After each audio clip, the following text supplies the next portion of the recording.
Demanem a les plataformes poder consumir cinema en català fora de la clandestinitat pagant una quota com tothom.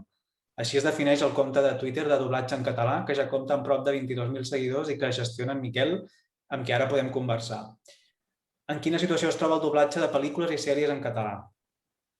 Es troba en una situació bastant similar a la que s'ha trobat sempre, que és aquesta mena de residualitat, en el sentit que sí, tu pots posar TV3 i pots veure pel·lícules, pots veure una sèrie doblada, cada cop més dolentes, diguéssim, però pots anar veient coses en català i el cine doncs, continua sent aquell percentatge baixíssim de pel·lícules que s'estrenen, se n'estrenen poquíssimes i quan s'estrenen en poques sales i amb poques perspectives de superar la primera setmana. O sigui, normalment, diguéssim que es tracta les sales en català o les sessions en català com un excedent de la versió castellana. Per tant, en el moment en què al cap d'una setmana ja no necessiten aquesta tercera o quarta sala, se la peten i ens quedem sense versions en català. Per tant, poca presència. I pel que fa a les plataformes, que és aquest nou element que ha sortit últimament, és una gran oportunitat en el sentit que per primer cop es poden igualar les condicions de projecció, diguem-ne així, de la versió catalana i la castellana, en el sentit que tu pots seleccionar català o castellà i tens les mateixes qualitats la mateixa qualitat de so, les millors sessions perquè te les tries tu, i per tant és una nova oportunitat, és una cosa que és esperançadora, però encara també és superescassa. I per tant és el gran repte que tenim a partir d'ara. Què diries que falla? És un tema de pressupost, d'inversió? Fallen moltes coses. La inversió, com haureu vist, diguéssim que s'han destinat últimament, es va publicar la notícia que s'havien destinat bastants més diners pel tema del doblatge, però s'estan posant els diners on no toca. Almenys això és una opinió personal. S'estan doblant moltes pel·lícules de Filmin, que és una plataforma que està molt bé, però que té una quota de mercat molt escassa. Per tant, i a part que són pel·lícules d'art i assaig, o són pel·lícules de cine verdi que mai veuríem doblades, segurament, ni jo mateix, diguéssim, o sigui, segurament les veuríem subtitulades, i per tant s'estan destinant molts diners a doblar tot això. Fixeu-vos que sempre s'ha dit que la prioritat eren els nens, no? O sigui, el públic infantil, Disney, Pixar, totes aquestes pel·lícules. Però després, quan veus a on s'inverteixen els diners a les plataformes, te n'adones que la majoria són pel·lícules per adults i, ja et dic, molt poc comercials. Per tant, aquí tenim un problema. No caldria més inversió, però sí que caldria redirigir-la, escollir les coses que es doblen, segurament. Ara tenim un sistema que qui vol la subvenció se la queda, el primer que arriba se la queda, és així de bèstia, i per tant potser caldria un sistema on s'escollissin més les pel·lícules que es triaran, que es doblen al català. Clar, l'ideal seria sempre doblar pel·lícules d'èxit. Si no hi hem estat a temps al cine, doncs potser després de cara a l'explotació en plataformes, doncs potser doblar, no?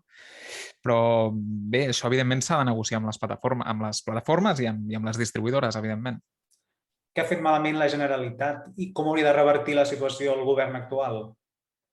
La Generalitat porta molts anys fent-ho bastant malament en el sentit que jo diria que hi ha una deixadesa en tot aquest assumpte. O sigui, el tema del doblatge ha estat com, sí, s'ha d'anar doblant i tal, però quan veus la gestió dels últims anys, és el que dic, o sigui, s'estan doblant coses que no veu ningú.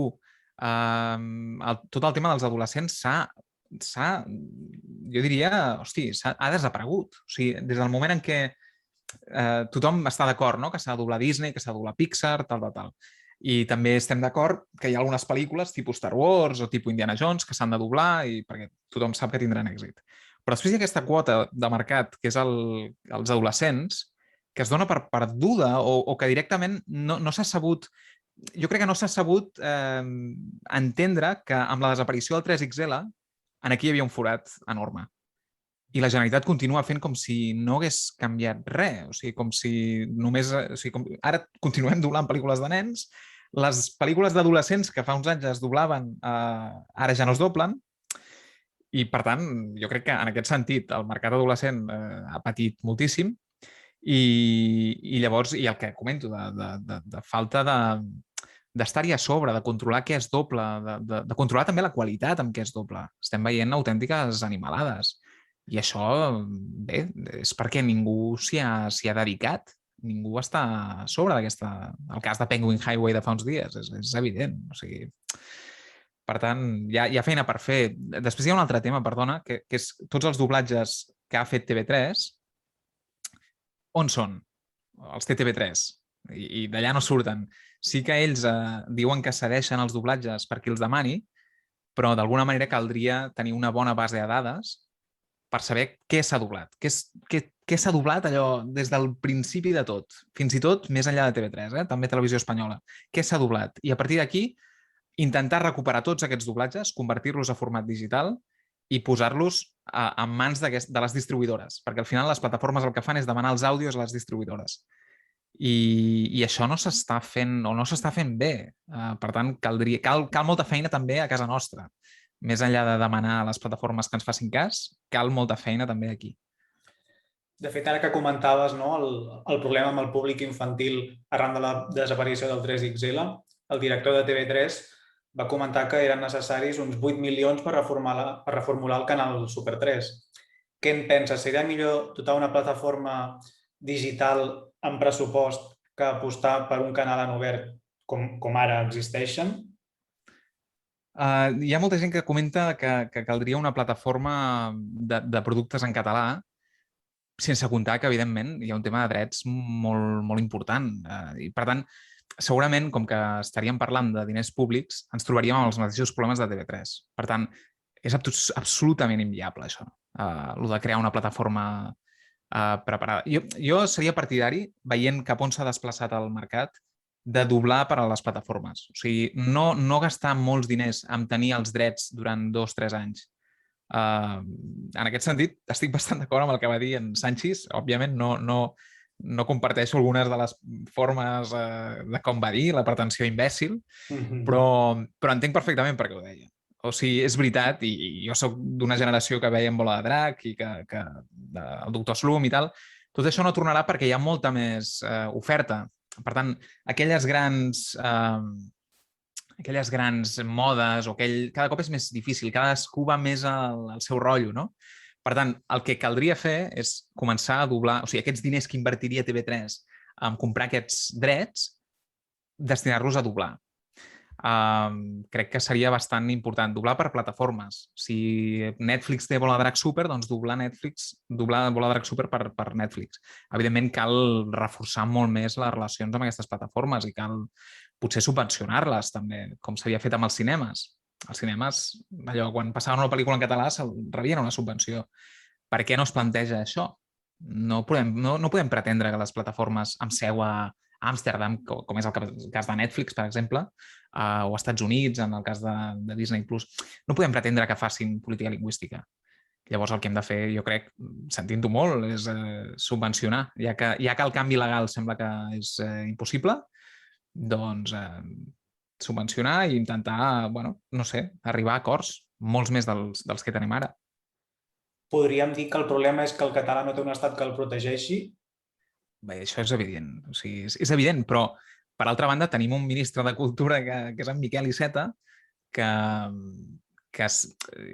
com a catalanoparlant o com a bilingüe, alguna sensibilitat més que algun ministre anterior de Cultura deu tenir. Per tant, potser aquesta és una opció que no s'ha explorat mai. Sempre s'ha intentat que fos la pròpia Generalitat la que parlés amb les distribuïdores o les plataformes, i les distribuïdores sempre han comentat que els canvis legals o són dels països o a les comunitats no els hi faran ni cas. Per no crear un precedent amb altres països. Llavors, potser seria qüestió d'intentar plantejar amb en Miquel Iceta, amb qui podem tenir discrepàncies polítiques o tot el que vulguis, però potser amb el tema aquest potser ens podem entendre, o potser es podria intentar obrir una via de comunicació amb les plataformes o distribuïdores a través d'ell. Perquè, de fet, en el tema legal, l'any 2010 es va aprovar la llei del cinema, que determinava al principi que el 50% de les pel·lícules fossin en català. Finalment, el 2017, el Tribunal Constitucional ho va deixar en un 25%. Sí, però en aquest cas... Clar, però en aquest cas Clar, evidentment, però sempre hi ha hagut una part més de darrere que potser no s'ha vist tant, que és les pressions de les distribuïdores i pressions també dels cinemes que van portar el cas a Europa i que Europa va dir, escolta, cuidado. Llavors, i per això no s'ha anat més enllà amb aquest tema. De totes formes, amb el cas de les plataformes s'obre una nova via, que és que aquella reticència que teníem amb els exhibidors, que no volien projectar pel·lícules en català, doncs potser amb les plataformes es pot intentar doblar sense aquesta por dels exhibidors. No sé si m'explico. O sigui, si, per exemple, en el cas del cinema per adolescents, tradicionalment sempre té poc èxit en català, perquè jo sospito perquè hi ha aquella cosa que els adolescents van molt en grup al cinema. I llavors hi ha aquella pressió de grup, en català no, hi ha uns prejudicis. I en el cas dels adolescents, els hem patit tots i tots hem anat a veure pel·lícules en castellà volent-les anar a veure en català, per aquella pressió de grup. I si la vols veure en català has d'anar-hi pel teu compte. Això ens ha passat a bastanta gent. Si de sobte diem, doncs mira, les pel·lícules d'Avengers no s'estrenen al cinema, però potser s'estrenen a Disney+, en català. Potser el consum per part dels adolescents pot començar-se a obrir. No dic que s'obri automàticament, però pot començar-se a obrir. Per tant, podria ser una via a explorar. No sé, ara no recordo què m'has preguntat, però vaja, és el tema legal. Això, sí. Sí, el tema legal és difícil. O sigui, jo veig molt difícil perquè sempre tenen la paella pel mànec, les distribuïdores, i poden dir, doncs mira, si us poseu així no doblem res. Per tant, la via de la negociació sembla que de moment és l'única que tenim i és el que hi ha. Ara que comentaves les plataformes, a Disney+, per exemple, vosaltres mateixos heu informat a través del vostre compte de Twitter que hi ha 452 títols en noruec, 448 en danès, 356 en finès, 91 en islandès i només 39 en català, tot i tenir més parlants que totes les anteriors. Sí, és que, i fixa't, si mires les respostes en aquell tuit, totes diuen exactament el mateix, que és que tots tenen un estat i nosaltres no. Però clar, és el que comento, o sigui, en Miquel Iceta potser ens hauria de demostrar que no cal ser un estat per tenir perquè compleixin la Constitució que diu que cal protegir i tenir cura de les diferents modalitats lingüístiques. Fixa't que no es van atrevir ni a dir llengües. Però això ho diu la Constitució, i a més ho diu ben amunt, que cal que l'Estat o cal protegir les llengües. I això, la protecció de les llengües s'ha deixat molt en mans de les comunitats. I l'Estat més aviat fa el contrari. Fixeu-vos el que està passant amb la nova llei audiovisual, que a priori sembla que hi hauria d'haver un acord fàcil. O sigui, és un tema on hauria de ser fàcil que l'Estat cedís davant d'aquesta... No estem parlant d'un referèndum o de la independència, estem parlant d'una llei que hauria de protegir les llengües que la Constitució diu que cal protegir. A partir d'aquí, clar, si ja costa això, tindrem un problema. Què els diries als que diuen que cal deixar de banda el doblatge i apostar pels subtítols en versió original, que també ha estat com una de les crítiques que normalment es llancen quan es diu d'apostar pel doblatge? Sí, és una crítica que sol aparèixer sempre quan es parla de doblatge en català, curiosament. Aviam, tots consumim versions originals. Per tant, jo no tinc res en contra de la versió original, però moltes vegades ens perdem en debats estèrils, perquè és obvi que si ara de sobte deixem de doblar, el doblatge en castellà continuarà. Per tant, per més que subtitulem nosaltres, no pujarà el consum de subtítols. La gent continuarà veient coses doblades i ho farà en castellà. Per tant, el debat és trampós.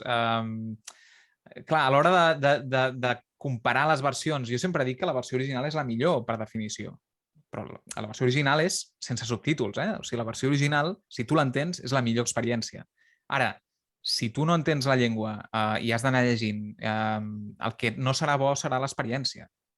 La pel·lícula pot ser fantàstica, però si tu has de llegir subtítols, tu no entens l'idioma, l'experiència no serà bona. Per tant, ha de ser el consumidor que triï quina és la seva versió i el que jo els diria a aquesta gent, respectant la seva opinió, és que respectin també la manera de gaudir del cinema de tothom, que no exigeixin als altres que actuïn com ho farien ells. Llavors, ja és un tema de tolerància, d'empatia, i bé, és un debat que està ple de fal·làcies, del tema de l'aprenentatge de llengües. Només cal veure l'anime. O sigui, hi ha molta gent que consumeix l'anime en japonès des de fa 20 anys i no sap japonès. Per tant, a vegades parlem molt de l'anglès, però l'anglès l'acompanyem d'altres maneres, a l'escola. Per tant, és un debat trampós, jo crec. De fet, vaig veure alguns comentaris d'alguns dobladors que porten 30 anys que diuen jo porto 30 anys doblant, però no tinc un bon nivell d'anglès, no? Per exemple, això que ara comentaves. Sí, i el col·lectiu d'actors de doblatge i de directors de doblatge que estan constantment veient la versió original, perquè la veuen constantment, l'han d'imitar, i la repeteixen moltes vegades i tal, ho comenten. Per tant, l'aprenentatge de llengües, evidentment que ajuda. Jo personalment penso que ajuda molt més veure les pel·lícules subtitulades en la pròpia llengua de la versió original, o sigui, veure subtítols en anglès. En el moment en què els veus en català o en castellà, jo crec que deixes d'aprendre la llengua. Tindràs una bona, diguéssim, el listening el tindràs prou correcte, sabràs com es pronuncien les coses, però al final és un debat que ens perdem amb aquest debat i al final l'anglès d'aquí 100 anys es parlarà molt millor, i dic 100 sent optimista, però d'aquí 100 anys a Catalunya es parlarà molt millor anglès que català. I per tant, si volem que s'aprenguin idiomes, comencem pel de casa nostra, que bona falta ens fa, i els nens, hosti, ho tenim fotut. Per tant, ajudem una mica en els nostres fills o nets a que puguin consumir en la llengua del país. És que al final és que és això. Llavors, bé, anem amb compte amb això perquè és delicat, Un dels temes que abans havies comentat era la qualitat del doblatge, no? I de fet, una també de les crítiques que es llencen contra TV3 és que el nivell, no? La qualitat del doblatge ha anat rebaixant, diguem. Nosaltres vam demanar a la cadena per aquesta qüestió, ens van dir que ells havien fet un concurs públic per licitar les empreses de doblatge i que se senten satisfets amb els resultats. Tu has apreciat un decreixement, una pèrdua de qualitat els darrers anys? TV3, jo crec que diuen que ells aprecien, o sigui, no han percebut aquesta pèrdua de qualitat, perquè potser la gent no ho comentava, potser a Twitter no en deia res. És veritat que últimament hem vist pel·lícules amb doblatges terribles que tenien molt d'èxit d'audiència i és veritat que potser la gent no percep determinats nivells de... que t'ha d'agradar el doblatge per percebre algunes coses, potser. Però és veritat, és evident que ha caigut la qualitat en picat. O sigui, estem parlant de...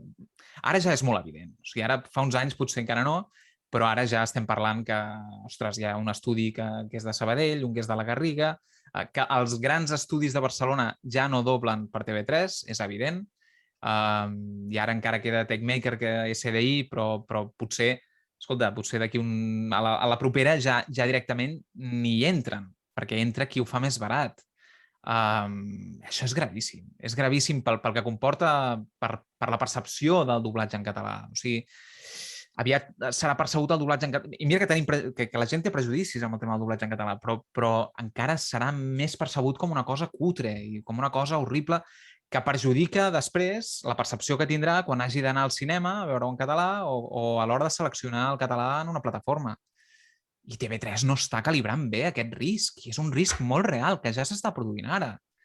Estem veient doblatges del Paradís de les Senyores, que no hi ha ni mescla, o sigui, no hi ha el més mínim intent de reverberació, que els actors sí que n'hi ha de bons, però és que el nivell és molt baix. I ens estem trobant amb moltes pel·lícules cada cop més ostres, que la qualitat és molt baixa. I TV3 més aviat havia ajudat sempre al tema durant molt de temps va donar molta feina en el sector i ara mateix molta gent diu que pot prescindir absolutament de TV3. Estem parlant d'un col·lectiu que ja dobla molt per Netflix i a la mínima es plantaran i diran que ja no doblen més. La majoria d'actors i estudis. Llavors, clar, què passarà després? Bueno, que tindrem estudis més petits o actors no habituals. Ja estem veient molts canvis de veus habituals. Ja en Jordi Brau ja no dobla el Tom Hanks, el Tom Cruise. Ostres, està passant. Green Book no tenia el Juan Antonio Bernal, que no dobla a Sony Lab, però sí que dobla a Techmaker, per exemple. Aquestes coses. I això ens va molt a la contra. I TV3 hauria de calibrar-ho. És que quasi que és millor que no doblin. És que és així, és així de trist. De fet, també una de les crítiques que llanço contra la cadena és que a vegades fan servir talls de pel·lícules que estan doblades al català, siguin els seus telenotícies o en els seus programes d'entreteniment o d'actualitat. I com pot ser que això passi, no? O fins i tot el 3C Cultura, crec que avui mateix ho criticàveu, que té el suport de la Generalitat, no? Convida a estrenes al cinema de versions en castellà quan hi ha versions en català. Sí, és aquella cosa de remem tots en la mateixa direcció o no? I jo no crec que hi hagi malícia, però moltes vegades és desconeixement. El que no pot ser, per exemple, és que TV3 emeti publicitat de pel·lícules que s'estrenen en català, doncs publicitat en castellà. Cosa que ha passat i cosa que va contra les bases de la pròpia subvenció. La subvenció deixa molt clar que la publicitat d'aquestes pel·lícules que es doblen al català a TV3 i a la ràdio han de ser en català. I ja hem vist el cas del Nadó en Cap 2 o Spirit, per exemple, que els anuncis que es passaven eren en castellà. Home, això és greu, ja fa temps que no s'estan doblant spots al català. I estem deixant que passi. O sigui, això és deixadesa de la Generalitat de no controlar aquestes coses. I és greu. És veritat que el Telenotícies sempre intenten esforçar-s'hi i excepte algun cas concret, algun muntatge que van fer d'Indiana Jones, en general les estrenes, quan són en català, ells ho respecten i posen talls en català. Per tant, el Super 3 també hi ha hagut alguna excepció comptada, però en general sí que fan aquesta feina, la fan bé. El cas del 3C és bastant escandalós. Dius, ostres, és que ni... No sé, és que a mi em sembla delirant que el 3C, que té el suport de la Generalitat, del Departament de Cultura, que estigui fent i que posin els títols en castellà i que convidin a sessions en castellà. És que a mi em sembla molt greu que no remi tothom a la mateixa direcció. És contradictori i és posar-se mines a un mateix. És increïble. També una de les demandes que han agafat com més rellevància a Twitter, podríem dir que és l'emissió del Zona Zapping els divendres. És a dir, els divendres és l'únic dia que TV3 emet la gran pel·lícula o aquella pel·lícula que considera que té més potència. El que passa que l'acaba emetent a partir de les 11 de la nit perquè primer emet el Zona Zapping, que és un espai que potser porta uns 15 anys en antena de zapping, d'humor i d'esport, no? Per què creus que la cadena s'espera fins a les 11?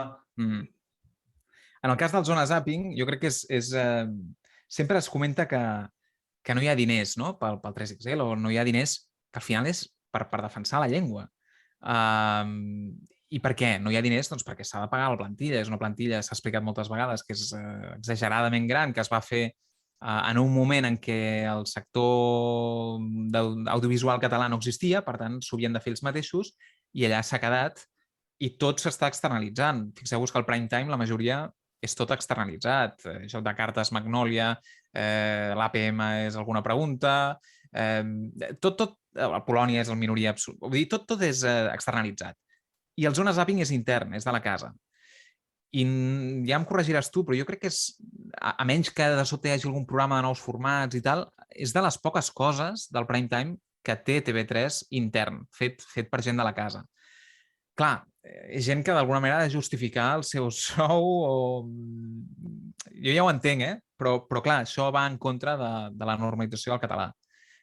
I el Zona Zapping, a part, que és un programa que és bastant infantil, que és entretingut, no ho negaré. O sigui, jo mateix el miro perquè si vull veure la pel·lícula me l'he d'empassar, però crec que és tard pels nens, que estaria millor potser al cap de setmana o així, i la pel·lícula posar-la a les 10, si ens creiem el cinema en català i la labor que té TV3 en aquest sentit. Ostres, una pel·lícula com Green Book, que t'has gastat no sé quants diners per tenir-la, ostres, posa-la a les 10 de la nit, emet-la bé, a les 11 no té cap sentit, no té cap sentit, és tard, és que ho comentem als propis espectadors, és tard, i això ens va molt a la contra, jo crec, però bueno, ells sabran. Probablement és el que afecta, que és un altre tema, que és el canal d'esports, que al no tenir drets esportius, hi ha un personal que també al final ha de fer una feina i acaba al final fent el Zona Zapping, com deies, que és un producte intern.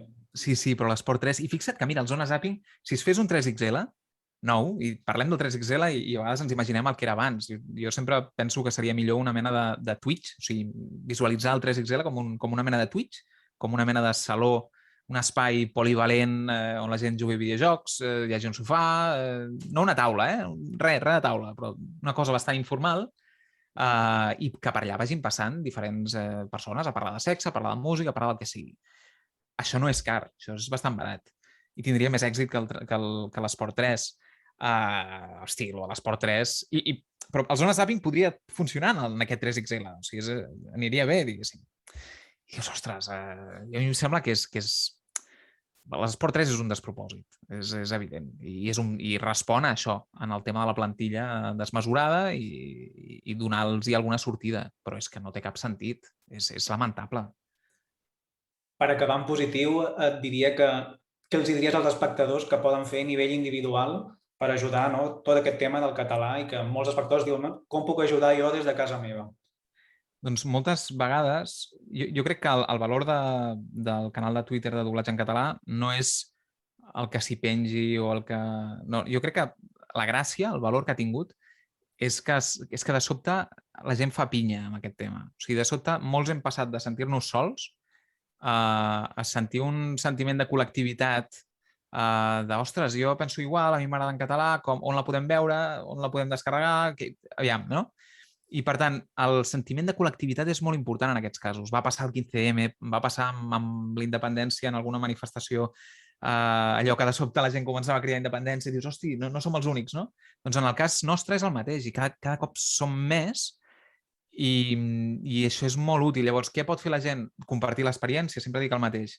Però més que dir, mira, hem anat a tal cine o hem fet tal, que també, que és molt útil, si veieu alguna pel·lícula a les plataformes, teniu els nens enganxats a una pel·lícula de Disney+, pengeu un vídeo, no ho sé, ens sentirem tots més units.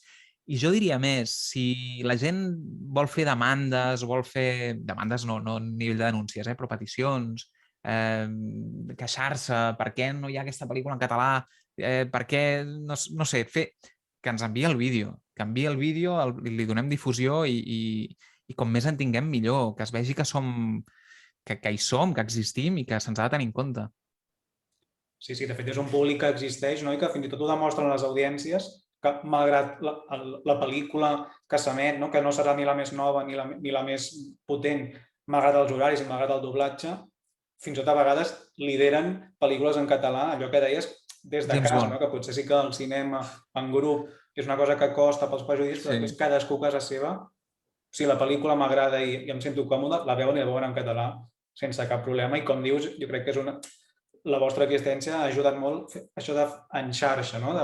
Potser desconeixien que el cinema del poble del costat ho feien en català i potser gràcies al vostre compte o aquesta col·lectivitat que comentaves doncs és una forma de potenciar, d'ajudar i de dir això que no és una cosa de quatre gats, com potser a vegades semblava. I en aquest sentit m'agradaria que s'entengués que això realment és molt important, o sigui, que funciona. O sigui, el cas del Senyor dels Anells a Rakuten va ser un cas d'aquests. Tu, si tens un compte amb 100 persones i demanes al Senyor dels Anells, fantàstic, molt bé, potser tindràs 10 retuits o... Clar, en el moment en què ja comences a ser més gent i de sobte tens una petició de volem el Senyor dels Anells en català i veus que que aquell tuit l'han vist 200.000 persones o 300.000 persones, en algun cas fins i tot 1,5 milions de persones amb milers de likes i milers de retuits, que això està passant en alguns casos, clar, és una petició que té molta més força i això no ens costa res a la gent. Fas un like, fas un retweet i això és fruit de ser més i de fer més pinya. Per tant, això serveix i és una de les maneres de canviar les coses i realment jo crec que tenim marge de millora i que podem aconseguir coses. Doncs així ho esperem i hem de seguir treballant en aquesta direcció i camí i us desitgem tota la sort del món i a seguir creixent en seguidors i a seguir aconseguint fites, perquè jo crec que algun mèrit vostre també és que Disney, per exemple, tot i ser poques, ja en tingui 39. Segur que sense vosaltres, pràcticament jo crec que encara estaríem amb el comptador a zero. Estaria bé, o sigui, m'agrada diguéssim, que doneu tanta importància a la tasca, diguéssim, que fem des d'aquí, però bé, és molta gent remant en la mateixa direcció. Òbviament, la Generalitat, en el cas de Disney+, ja ha tingut a veure, però sí, o sigui, com més gent ho miri, doncs millor i, escolta, compartim l'experiència, fem pinya i de debò, jo crec que podrem aconseguir coses. O sigui que moltes gràcies també a vosaltres. A vosaltres.